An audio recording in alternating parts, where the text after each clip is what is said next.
Everyone, welcome to my YouTube channel universe of maths. तो आज के लेक्चर में हम एक टॉपिक कवर करेंगे singular and non singular matrices का। तो चलिए स्टार्ट करते हैं। हमारे पास नेक्स्ट टॉपिक है singular and non singular matrices. अब हम समझते हैं कि सिंगुलर मैट्रिसेस होती क्या है। अ square matrix A is said to be singular। किसी भी स्क्वायर मैट्रिक्स को हम सिंगुलर कब बुलाएंगे? If determinant of A is 0, otherwise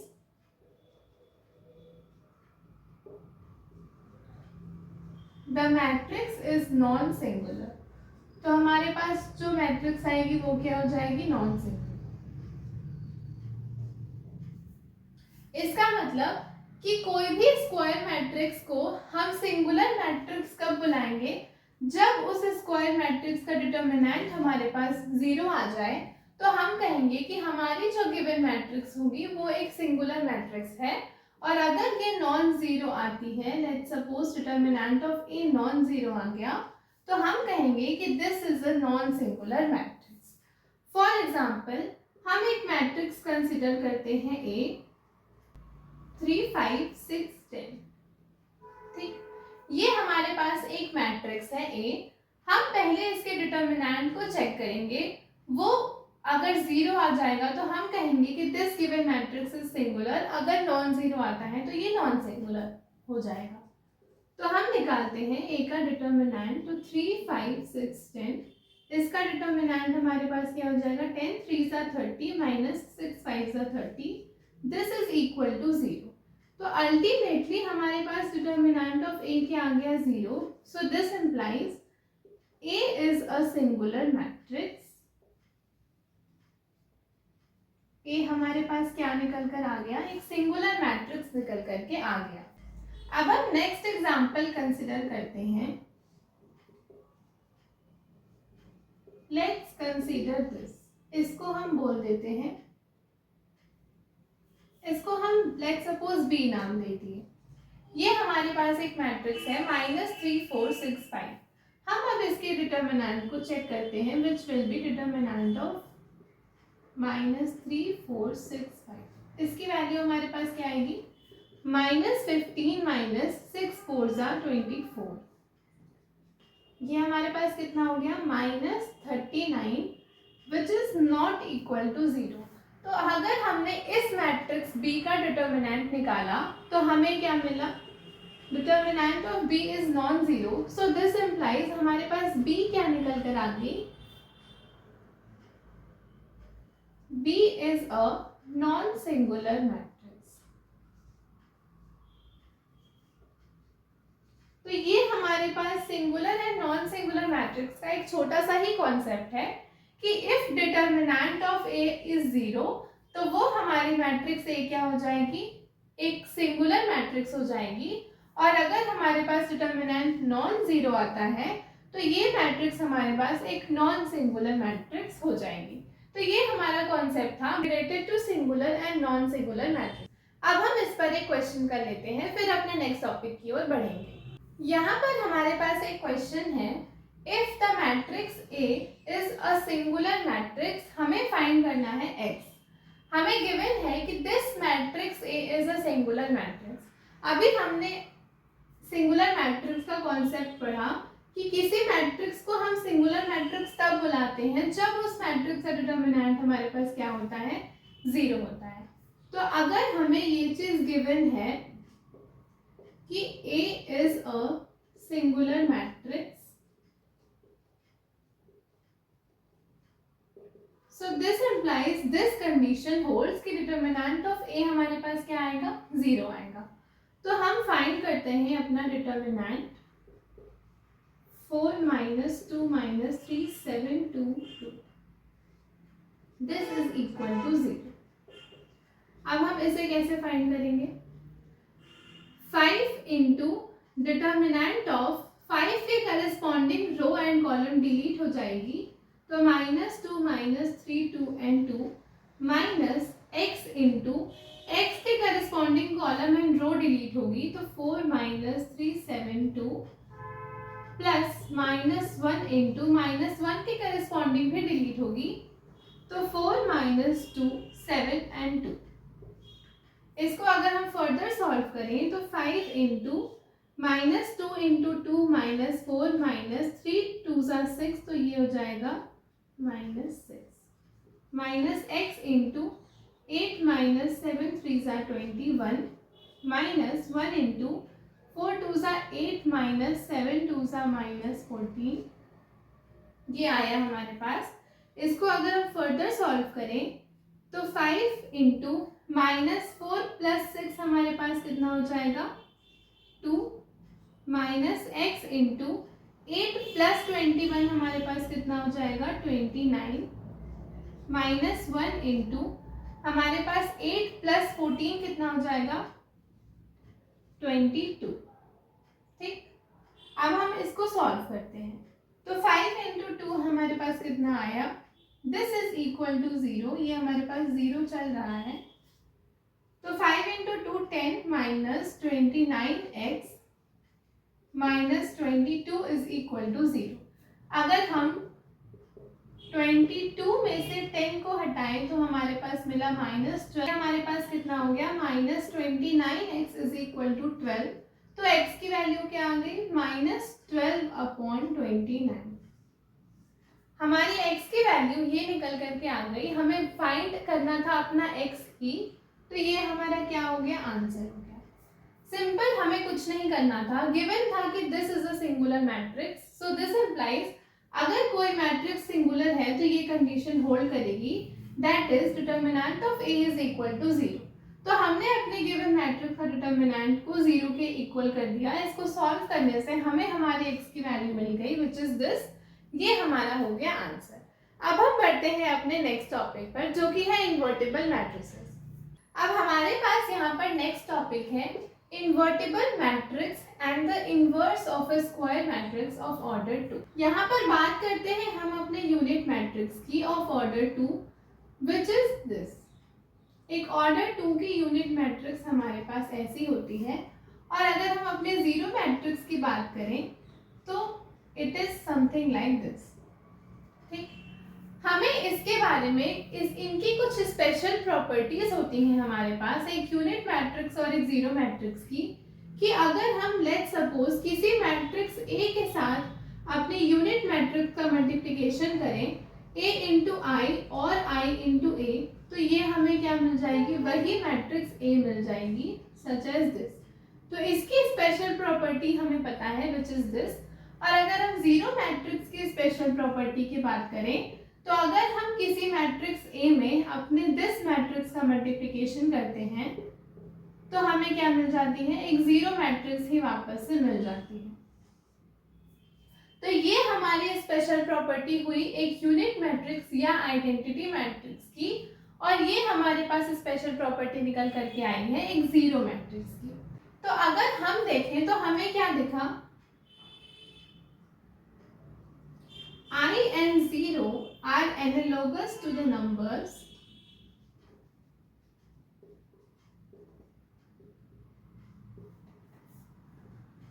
1 and 0 respectively in ordinary algebra। अगर हम ऑर्डिनरी अलजेब्रा की बात करें तो हमारे पास 1 और 0 नंबर्स होते हैं जो कि कुछ ऐसी प्रॉपर्टीज को शो करते हैं। तो हमारे i एंड 0 मैट्रिक्स किसके एनालोगस हो गई, 1 एंड 0 के एनालोगस हो गई रिस्पेक्टिवली। अगर हम ऑर्डिनरी अलजेब्रा की बात करें तो हमारा 1 0 भी ऐसी ही कुछ प्रॉपर्टीज को शो करता है, और हमारे मैट्रिसेस के अंदर हमारे यूनिट मैट्रिक्स और एंड 0 मैट्रिक्स ऐसी प्रॉपर्टीज को शो करती हैं। और अगर हम अब अपने सेट ऑफ रियल नंबर्स की बात करें तो हमारे पास every non zero real number A के लिए, हर उस non zero real number A के लिए हमारे पास एक और रियल नंबर एग्जिस्ट करेगा, there exist another real number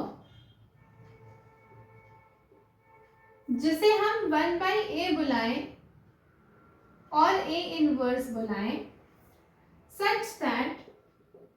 कि अगर हम a इंटू 1/a करें तो हमें क्या मिलेगा 1, और हम इसे लिख सकते हैं a इंटू a इनवर्स और a इनवर्स इंटू a, इसकी वैल्यू क्या निकल कर आ जाए हमारे पास 1। तो ऐसे नंबर को, जो ये हमारा रियल नंबर है, हम इसे क्या बुलाते हैं, मल्टीप्लिकेटिव इनवर्स बुलाते हैं। ठीक, हमें पता है यहाँ पर नॉन है हमारे पास, हमें पता है कि हर उस non zero real number a के लिए हमारे पास क्या एग्जिस्ट करता है, दूसरा रियल नंबर एग्जिस्ट करता है, सच एज दिस कि अगर हम a इंटू 1/a करें तो हमें 1 मिलता है, या फिर हम इसको a इनवर्स पे लिखते हैं तो a इंटू a इनवर्स लिखें या फिर a इनवर्स इंटू a लिखें, दिस इज इक्वल टू 1, हमें आइडेंटिटी एलिमेंट मिल जाती है। तो हम इसको क्या बुलाते हैं, this is called the multiplicative inverse. तो यहाँ से हमारे पास एक क्वेश्चन अराइज होता है, हमारे पास क्वेश्चन क्या अराइज होता है, हम यहाँ देखते हैं that for every non-zero matrix A of order 2, अगर हम एक non zero matrix A of order 2 की बात करें तो क्या हमारे पास A इनवर्स एग्जिस्ट करेगा, ये हमारे पास एक क्वेश्चन अराइज किया। इसका मतलब दैट इज कि हमारे पास there exist a matrix B, क्या हमारे पास एक ऐसी मैट्रिक्स B एग्जिस्ट करेगी सच दैट कि अगर हम A इंटू B करें तो ये हमें आइडेंटिटी मैट्रिक्स मिले, या फिर हम B इंटू A करें तो हमें आइडेंटिटी मैट्रिक्स हमारी मिल जाए। तो यहाँ से हमारे पास एक क्वेश्चन अराइज हुआ कि क्या हमारे पास मैट्रिसेस में भी ऐसा हर उस non zero matrix A of order 2 के लिए होगा कि हमारी A इनवर्स एग्जिस्ट करे। एग्जिस्ट करने का मतलब कि हमारे पास एक दूसरी मैट्रिक्स B एग्जिस्ट करे सच दैट कि अगर हम A into that matrix B करें तो हमें हमारी आइडेंटिटी मैट्रिक्स मिल जाए, या फिर दैट मैट्रिक्स इंटू अपनी A मैट्रिक्स करें तो हमें हमारी आइडेंटिटी मैट्रिक्स मिल जाए। तो हम देखते हैं कि क्या ऐसा हर उस मैट्रिक्स के लिए पॉसिबल है या नहीं है। तो हम चेक करते हैं, हमने अपना एक एग्जांपल लिया, लेट्स सपोज हमने अपनी एक मैट्रिक्स ली A विच इज 1 0 0 0 और अपनी एक मैट्रिक्स ली B which is A B C B। तो हमारे पास A इंटू B क्या आ जाएगा, 1 0 0 0 into A B C D, ये हमारे पास हो जाएगा A प्लस 0, ये हमारे पास हो जाएगा B प्लस 0, ये हमारे पास 0 plus 0 and this is also 0 plus 0। तो हमें क्या मिला, A B 0 0। This is not equal to the identity matrix या unit matrix, this is not equal to I। अब यहीं पे अगर हम B इंटू A भी निकालें तो हमारे पास B मैट्रिक्स है A B C D और A मैट्रिक्स हमारे पास है 1 0 0 0। अगर हम इसका मल्टीप्लिकेशन करें तो A प्लस 0, इसका करें तो 0 plus 0, C plus 0 and 0 plus 0, हमारे पास क्या मिला हमें, A C 0 0। ठीक, this is also not equal to I। तो हमारे पास क्या आ गया, therefore no such matrix B exists such that A into B is equal to I is equal to B into A।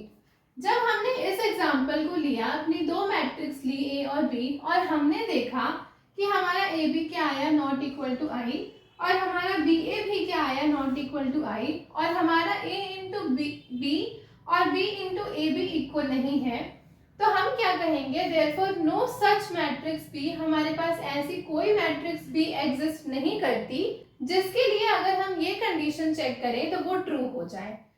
तो no such matrix B exist such that A B is equal to I is equal to B ए।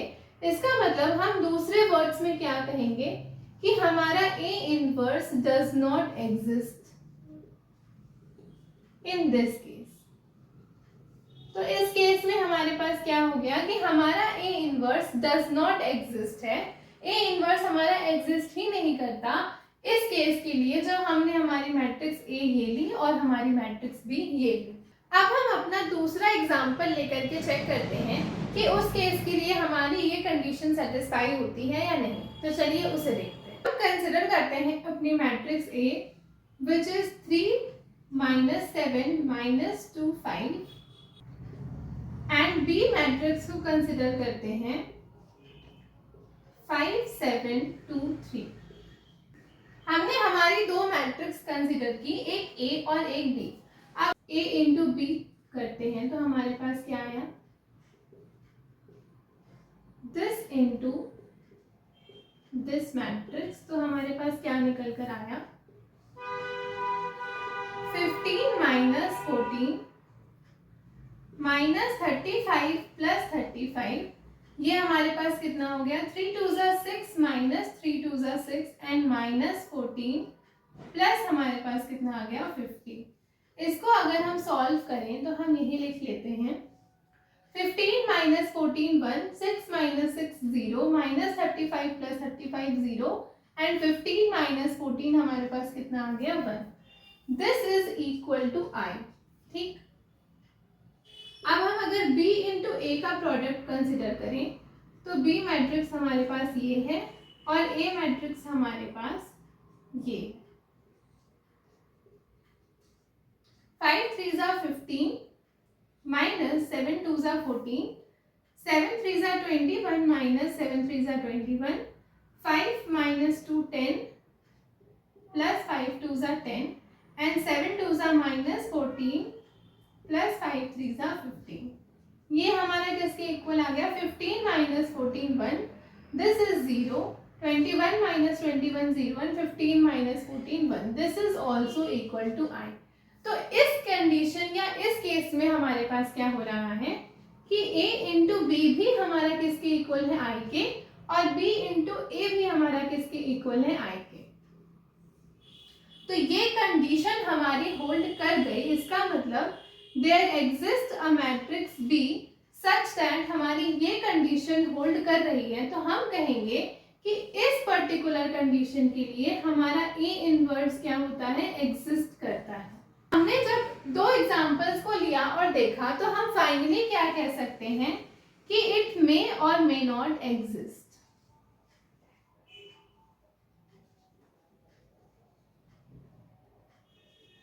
हमने इस condition के लिए कहा कि हमारे पास ऐसा भी एग्जिस्ट कर भी सकता है और ऐसा भी एग्जिस्ट नहीं भी कर सकता है। इस केस में हमारा बी एग्जिस्ट कर रहा था, जिसके लिए हमारा A B is equal to I is equal to B A निकल करके आया। तो हमने कहा कि हमारा ए इनवर्स एग्जिस्ट करता है। और लास्ट एग्जाम्पल में हमारा ऐसा कोई भी बी एग्जिस्ट नहीं कर रहा था जिसके लिए ये कंडीशन हमारी ट्रू हो जाए। तो हमारे मैट्रिक्स के केस में इट मे और मे नॉट एग्जिस्ट। तो इस केस में हम क्या कहेंगे कि each of the matrices are the inverses of each other. यहाँ पर हमारे पास ए इनवर्स भी एग्जिस्ट कर रहा है, अगर हम बी की बात करें तो बी इनवर्स भी एग्जिस्ट कर रहा, क्योंकि हमारे पास ये कंडीशन होल्ड कर रही है। तो these two matrices are inverses of each other.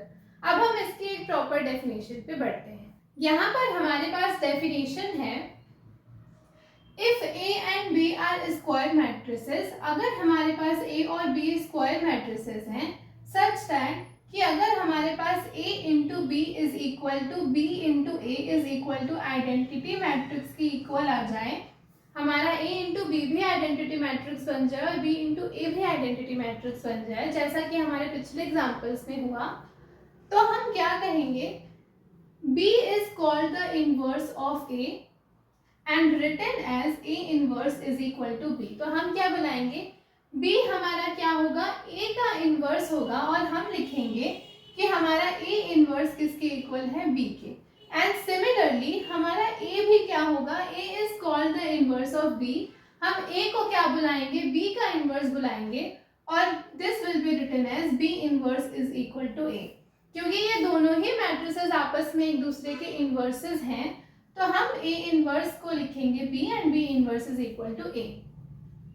तो हमारे पास क्या आया, इस B को अगर हम A इनवर्स से रिप्लेस कर दें तो A into A inverse is equal to I is equal to A inverse into A। तो if inverse of A exist, अगर हमारे पास ए का इनवर्स एग्जिस्ट करेगा तो उस मैट्रिक्स ए को हम क्या बुलाते हैं, इन्वर्टिबल मैट्रिक्स बुलाते हैं। अब हमारे पास नेक्स्ट डेफिनेशन क्या है कि a non zero square matrix of order n, अगर हमारे पास कोई एक नॉन जीरो स्क्वायर मैट्रिक्स है जिसका ऑर्डर n है, तो उसको हम कब कहेंगे कि वो हमारे पास एक इन्वर्टिबल मैट्रिक्स होगी। This is said to be invertible if there exist a square matrix, अगर हमारे पास एक ऐसी स्क्वायर मैट्रिक्स भी एग्जिस्ट करे ऑफ ऑर्डर n की सच दैट कि a into B is equal to B into A is equal to identity matrix of order n निकल करके आ जाए, तो हम कहेंगे कि हमारा जो square matrix of order n था वो एक इन्वर्टिबल मैट्रिक्स था। तो ये हमारी कुछ डेफिनेशंस थी रिलेटेड टू इन्वर्टिबल मैट्रिसेस। अब हम देखते हैं कि for a matrix to be invertible हमारी कुछ कंडीशन सेटिस्फाई होनी चाहिए। तो हम देखते हैं कि वो कौन सी कंडीशंस हैं हमारे पास। यहाँ पर हमारे पास क्या है, for the inverse of a matrix to exist, किसी भी मैट्रिक्स का इनवर्स एग्जिस्ट होने के लिए हमारी ये फॉलोइंग रिक्वायरमेंट जरूरी है। फर्स्ट क्या है कि वो जो हमारी मैट्रिक्स होगी that the matrix must be a square matrix. सबसे पहली बात कि वो मैट्रिक्स एक स्क्वायर मैट्रिक्स होनी चाहिए। एंड सेकेंड पॉइंट कि the equation A B is equal to B A is equal to I, ये हमारी कंडीशन सेटिस्फाई होनी चाहिए। अब ऐसा इसलिए है, फर्स्ट कंडीशन में अगर हम देखें तो लेट्स सपोज कि हमारी ए मैट्रिक्स क्या हुई, एक 3x2 की हुई और बी मैट्रिक्स हमारे पास एक 2x3 की हुई। ठीक, तो अगर हम प्रोडक्ट ए बी की बात करें तो ये दोनों हमारे पास सेम है, तो दिस इज डिफाइंड, और जो हमारा ए बी का प्रोडक्ट आएगा वो एक 3x3 की मैट्रिक्स आएगी। हमारा ए बी प्रोडक्ट क्या है, डिफाइंड है। और अगर हम बी इंटू ए की बात करें तो ये हमारे पास एक 2x3 की मैट्रिक्स है और ए हमारे पास 3x2 की है। ये भी हमारे पास इनर डायमेंशन सेम है, तो बी ए भी हमारे डिफाइंड है और इसका ऑर्डर क्या हो जाएगा, 2x2। लेकिन अगर हम ए बी और बी ए को देखें तो इन दोनों के ऑर्डर्स डिफरेंट हैं। इसका मतलब हमारी ये मैट्रिक्स इक्वल नहीं हो सकती। तो दैट्स वाई हमारे पास मैट्रिक्स क्या होनी चाहिए, एक स्क्वायर मैट्रिक्स निकल करके आनी चाहिए। और दूसरा कि ये वाली कंडीशन हमारे सेटिस्फाई हो, तो हम कहेंगे कि हमारे किसी भी मैट्रिक्स का इनवर्स एग्जिस्ट करता है अगर ये दो कंडीशंस हमारी होल्ड करेंगी तो ये हमारी कुछ बातें थी रिलेटेड टू इन्वर्टिबल मैट्रिसेस। कल की क्लास में हम मेथड्स पढ़ेंगे, methods to find the inverse of a matrix. आज की क्लास के लिए इतना ही। अगर आपको वीडियो पसंद आई हो तो please do like, share and subscribe.